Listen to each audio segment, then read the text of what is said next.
Pred več kot 100 leti ženske, ki so živele na območju današnje Slovenije in drugod, niso smele imeti potnega lista, če jim mož tega ni dovolil. Večina žensk prav tako ni smela voliti ali pa je njihov glas lahko oddal njihov mož ali kakšen drug moški. Ženske se na prelomu prejšnjega stoletja niso mogle vpisati na nekatere univerze, večinoma niso hodile v službo, od njih so pričakovali, da bodo skrbele za družino. Tiste ženske, ki so delale, pa so zaslužile veliko manj denarja, kot so ga zaslužili moški, ki so upravljali isto delo. Zato so se ženske uprle in tudi protestirale.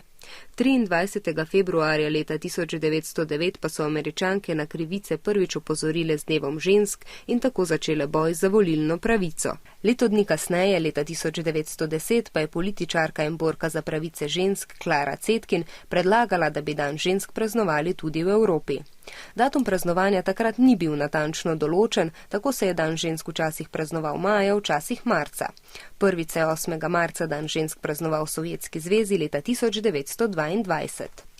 Ženskam pa se je vedno zdelo pomembno, da za enako delo dobijo enako plačilo kot moški in tako kot moški dobijo volilno pravico. V ZDA so ženske volilno pravico dobile leta 1920, na območju Slovenije leta 1945, v Švici pa še kasneje, šele leta 1971.